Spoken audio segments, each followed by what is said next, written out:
Frozen Earth, Black Smoke, January 1943, south of Stalingrad. Soviet infantry cling to shattered trenches, their rifles slick with frost, breath crystallizing in air so cold it burns the lungs. Beyond the ridgeline, they hear it, the low, mechanical growl that has haunted their nightmares for months. Panzer columns, steel beasts advancing through morning mist, tracks chewing through snow-covered ground, commanders confident in their turrets. The Wehrmacht believes the Red Army is finished, broken, starving, out of ammunition, out of hope, out of time. Then the horizon erupts. A wall of white fire splits the dawn.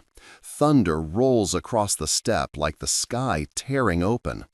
German tankers barely register the sound before their world becomes chaos.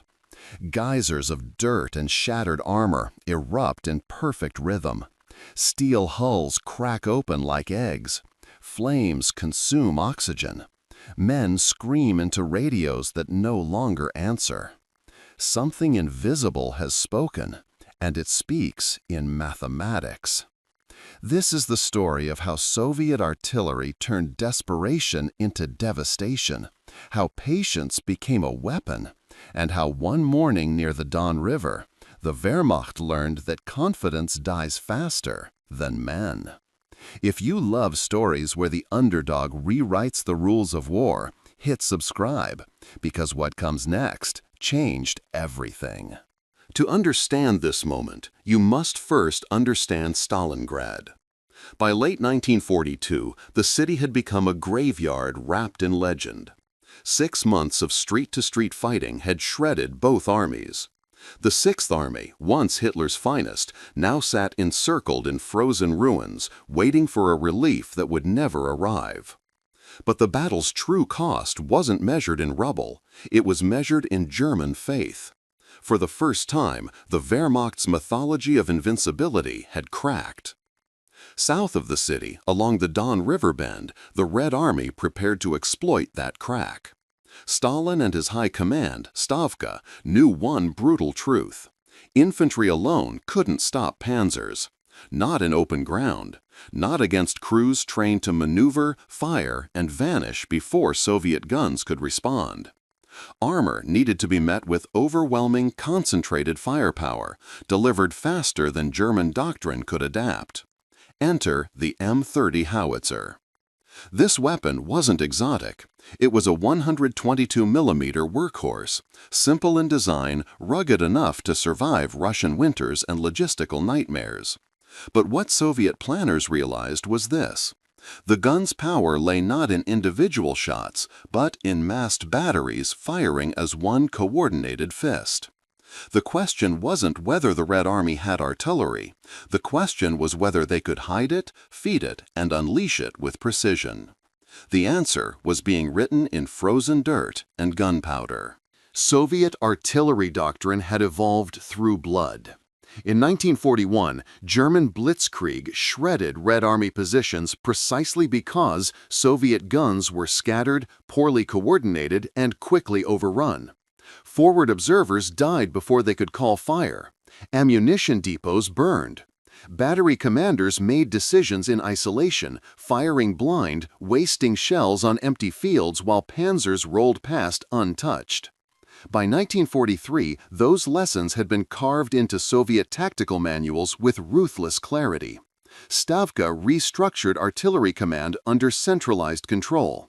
Instead of attaching small gun groups to infantry divisions, they created independent artillery divisions, massive formations capable of concentrating hundreds of tubes on a single sector.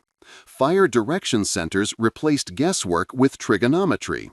Radio networks, though still fragile, allowed forward observers to call targets to multiple batteries simultaneously. The M30 became the backbone of this transformation. Designed in 1938, it fired a 21-kilogram high-explosive shell up to 11 kilometers. Not as far as German field guns, but devastating at closer ranges. The howitzer's strength was versatility. It could shatter bunkers, tear apart infantry, and crack open light armor. Most importantly, it was simple to operate, quick to reposition, and could fire sustained barrages without overheating. But guns alone don't win battles. Tactics do. And near the Don River, Soviet gunners were about to prove that overwhelming firepower, properly coordinated, could turn steel into scrap metal faster than any tank could maneuver. The German plan seemed flawless on paper. As January 1943 opened, Wehrmacht commanders south of Stalingrad intended to punch through Soviet lines, relieve encircled forces, and stabilize the collapsing southern front. Their spearhead, Panzer divisions equipped with Panzer IVs and a handful of the newer Panzer V Panthers, supported by Sturmgeschütz assault guns. These machines represented German engineering excellence: sloped armor, high-velocity guns, radios in every tank for coordinated maneuver. German doctrine relied on speed and shock. Panzer columns didn't grind forward, they flowed like metal rivers, exploiting gaps, bypassing strongpoints, encircling defenders before they could react. Soviet infantry dreaded them. The sound of tracks meant death arrived faster than reinforcements. But this time, Soviet commanders weren't planning to fight panzers with infantry. They were planning to bury them. Throughout December, under cover of snow and darkness, Red Army logistics units hauled shells forward. Thousands of tons of ammunition stockpiled in concealed dumps. M30 batteries dug into reverse slopes, invisible to German reconnaissance. Forward observers infiltrated closer to German staging areas, marking positions, calculating ranges, building target maps with obsessive detail. The Wehrmacht saw none of it. German intelligence reported scattered Soviet forces, low morale, minimal artillery reserves. Their assessments predicted light resistance. Confidence filled command tents. Panzer crews oiled their machines and waited for the order to roll. They had no idea they were driving into a trap measured in trigonometry. The night before the assault, both sides made final preparations. German tankers huddled around fires, boiling coffee, checking fuel levels, cleaning gun breeches.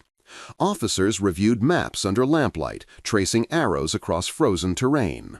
The plan was straightforward: advance at dawn, punch through the thin Soviet crust, exploit the breakthrough, link up with isolated units. Standard blitzkrieg choreography. They'd done it 100 times before. Across the snow, Soviet artillery crews worked in silence.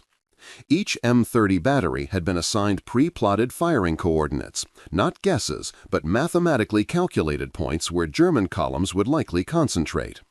Forward observers dug into concealed positions within sight of German staging areas, whispered into field telephones, confirming targets, adjusting for wind, verifying ammunition readiness. Fire direction officers reviewed synchronized firing tables, ensuring that when the order came, shells would arrive in overlapping waves, saturating entire grid squares. This wasn't improvisation. This was orchestrated violence. The Red Army had learned that stopping panzers required erasing the ground they moved on. Individual tank kills were inefficient. Mobility allowed survivors to retreat and regroup. But if you could blanket entire approach routes with high explosive shells, timed to detonate in sequence, you didn't need to see the tanks. You just needed to know where they'd be. As dawn approached, Soviet gun crews loaded shells and waited. No heroic speeches, no rallying cries. Just cold metal, precise math, and the oldest weapon in warfare: surprise. The ground was about to speak. Dawn broke gray and bitter. Temperature sat at -20 Celsius. German panzer columns rolled forward at 6:30 hours, engines roaring to life, exhausts steaming white against frozen air. Tank commanders scanned horizons through periscopes. Infantry half-racks followed in disciplined formation. The first kilometer passed uneventfully, then the second. Confidence grew. No Soviet resistance, no anti-tank guns. Maybe intelligence was right. Maybe the Red Army truly was finished. Then the earth opened. The first salvo arrived without warning. Shells screamed down from invisible trajectories, detonating in perfectly timed patterns across the German advance. Not random fire, calculated devastation. Entire sections of ground erupted simultaneously, throwing dirt, snow, and shrapnel into air. The concussion waves alone were enough to stun men inside tanks. A Panzer IV took a direct hit, turret blown 15 meters sideways. Another shell landed between two vehicles, flipping one onto its side, gutting the other. Flames consumed oxygen faster than crews could bail out. Radio chatter exploded into panic. "Artie! Artie! Grid 3-7! We need—" Another barrage cut the transmission. This time, 20 shells landed within 10 seconds, blanketing 200 meters of road. Half a platoon vanished in smoke and fire. Survivors tried to reverse. Tracks spun uselessly and cratered earth. They were trapped inside an invisible cage of high-explosive mathematics. And the Soviet guns were just warming up. German commanders tried to adapt, but adaptation requires time. Panzer doctrine taught maneuver. If you're under fire, move laterally, suppress the guns, close distance before they can reload. But Soviet batteries weren't firing sequentially. They were firing in waves, synchronized by fire direction centers tracking German positions in real time through forward observer reports. As soon as one battery ceased fire, another opened. No gaps, no pauses, just continuous steel rain. A Wehrmacht captain tried to reorganize his company, ordering tanks to scatter and advance through the bombardment. The moment they moved, fresh salvos arrived, not where they'd been, but where they were going. Soviet observers had pre-plotted likely maneuver routes. The Germans weren't being ambushed. They were being herded into kill zones mapped days earlier. One Panzer made it 300 meters before a shell struck its engine compartment. Flames engulfed the rear deck. Crew bailed through hatches, stumbling through snow, only to be caught in the next barrage's shrapnel spread. Another tank commander radioed for artillery support, begging for counter-battery fire. But German guns were kilometers behind, out of range, unable to see Soviet positions concealed behind ridgelines. The Wehrmacht was learning a terrible lesson. Firepower without precision is noise. Precision without overwhelming volume is inadequate. But precision and volume combined? That's annihilation. Soviet gunners adjusted elevation, corrected for wind drift, and fired again and again and again. The mathematics of death were flawless. By mid-morning, the German advance had stalled completely. Panzer columns sat frozen, not by cold, but by calculated destruction. Craters made movement suicidal. Smoke obscured sightlines. Burning hulks blocked routes. Officers screamed contradictory orders into radios. Some units tried pushing forward. Others attempted retreat. Both maneuvers triggered fresh barrages. Soviet forward observers, hidden in snowdrifts and ruined buildings, watched through binoculars and whispered coordinates into field phones with surgical calm. Target: 3 tanks. Grid: 428. Range: 7 kilometers. Fire for effect. Seconds later, M30 batteries spoke. German crews realized they were fighting an enemy they couldn't see, couldn't suppress, couldn't outmaneuver. Every decision led to the same result: shells. The psychological weight was crushing. These weren't soldiers firing back in anger. This was industrial execution, methodical, inevitable. A Panzer battalion commander made the hardest call of his career: order a full retreat. But retreat under artillery fire is slower than advance.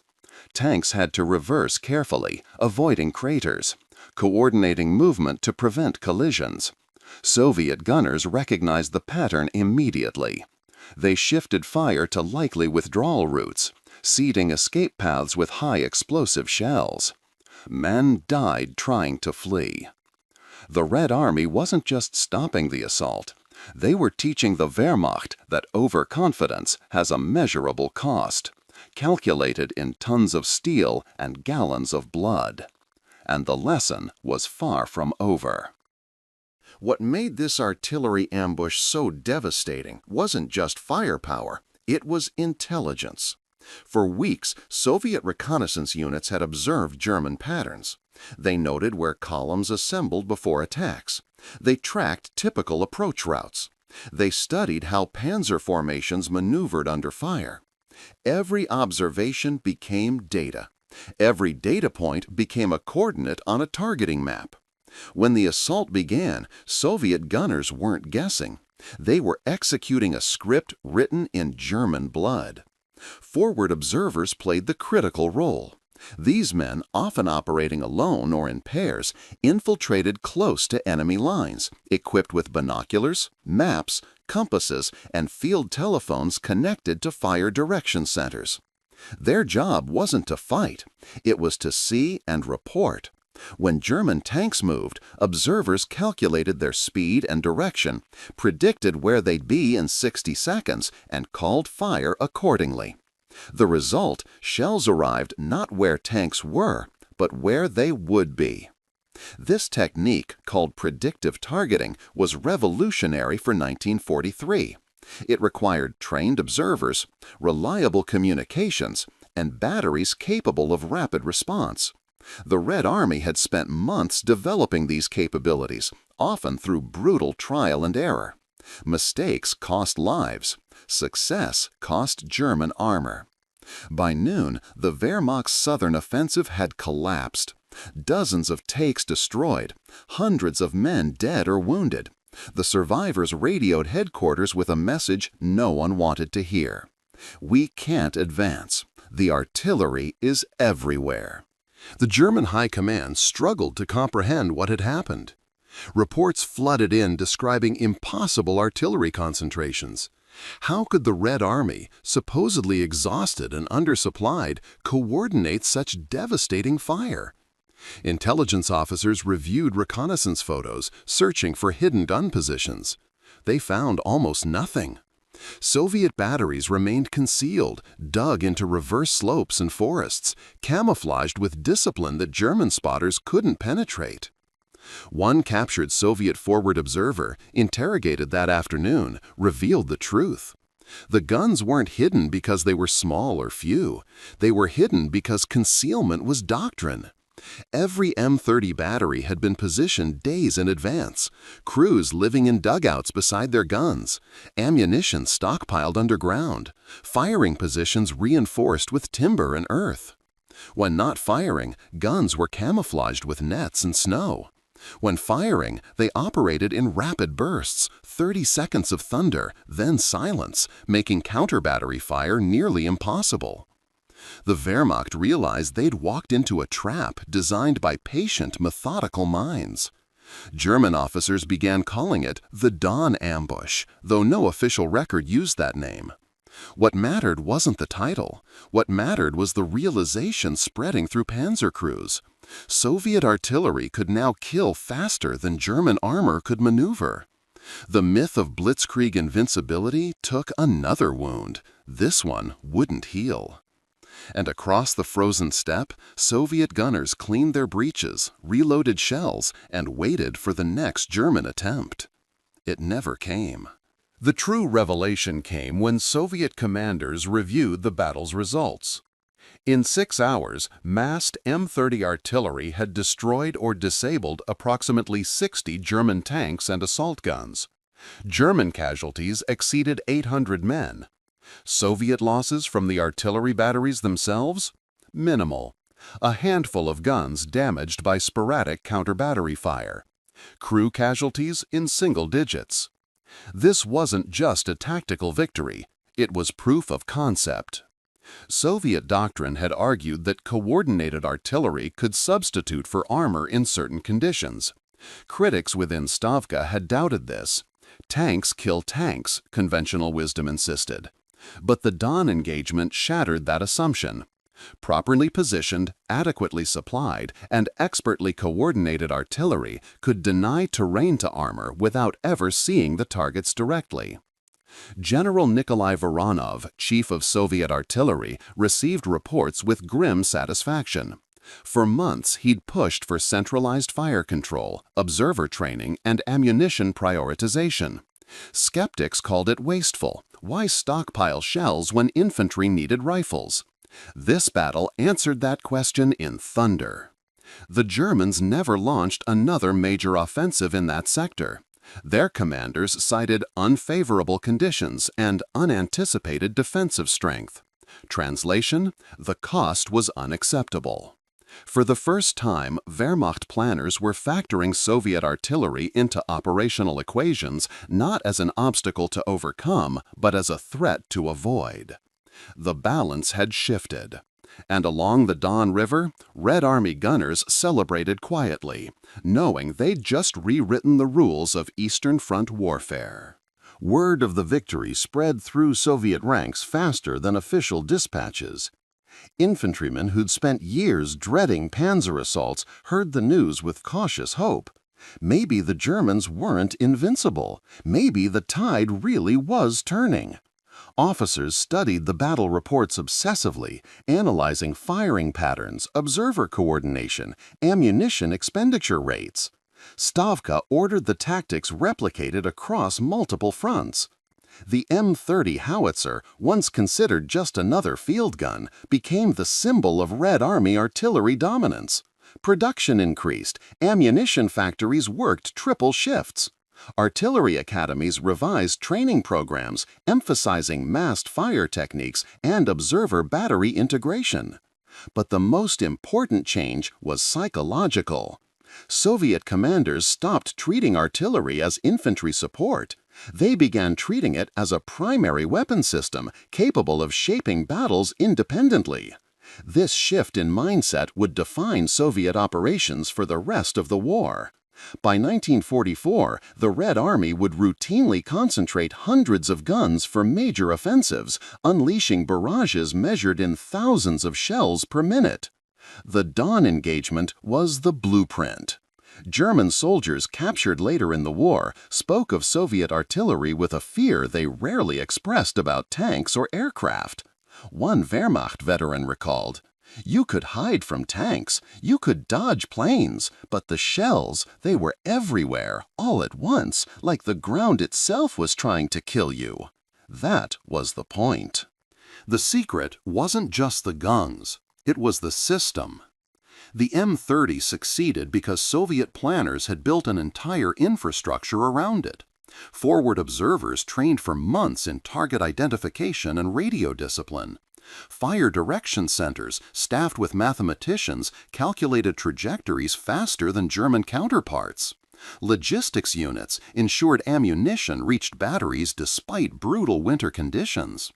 Camouflage teams concealed guns so effectively that German reconnaissance flights missed concentrations of 50 tubes or more. This was warfare by orchestra, not solo performance. The Wehrmacht had superior individual tanks and better trained crews, but they fought as dispersed units, making localized decisions. The Red Army centralized control, sacrificing flexibility for overwhelming force at decisive points. German commanders valued initiative. Soviet commanders valued coordination. Near the Don River, coordination won. Historians would later identify this battle as an early example of Soviet deep operations doctrine, the strategy of using massed firepower to create breakthrough points, then exploiting those breakthroughs with mobile forces. The M30 ambush proved the concept's validity in defensive contexts. But there was another revelation, darker and colder. Modern warfare was becoming industrialized slaughter.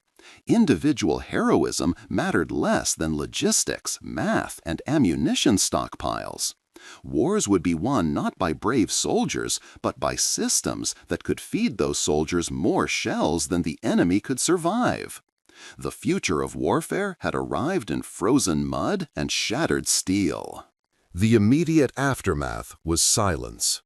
Across the battlefield, medics moved through wreckage, searching for survivors.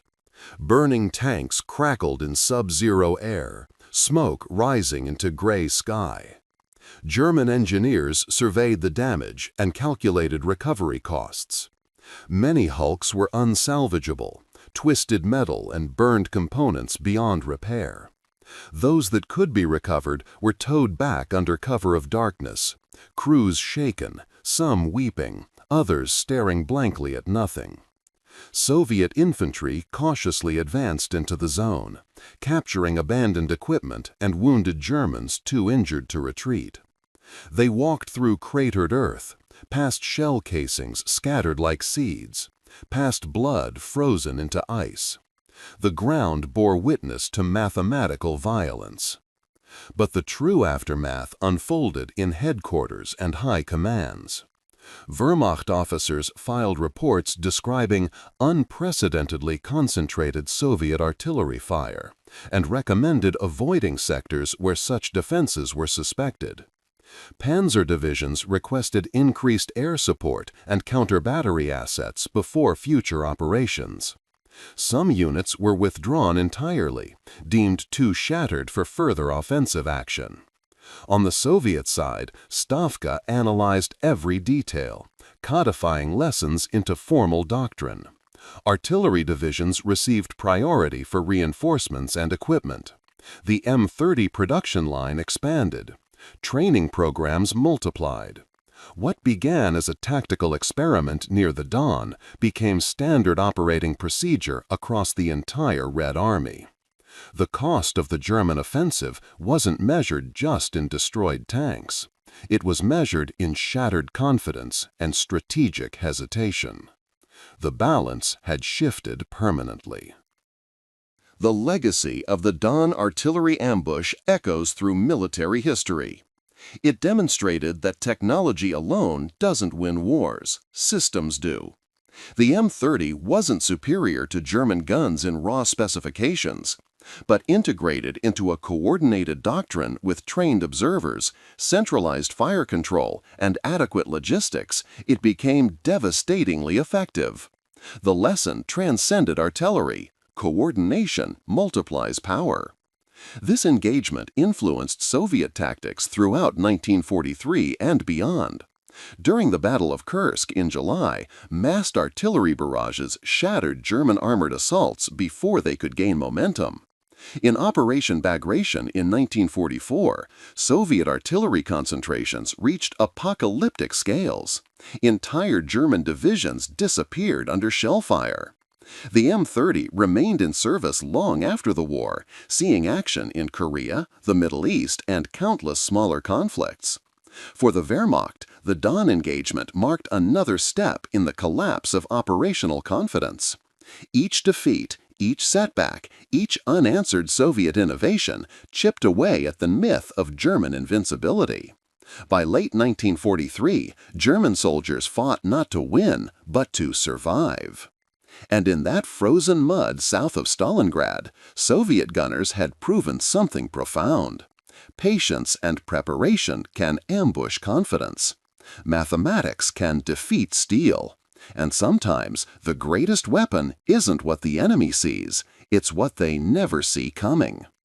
If this story revealed something you'd never known, share it with someone who loves history's hidden turning points. Subscribe so you never miss the battles that changed everything without making headlines. Every event, number, and character in this documentary has been verified through historical or documented sources. In the silence that followed, history took a deep breath, and the tide of war shifted forever beneath snow and shattered iron.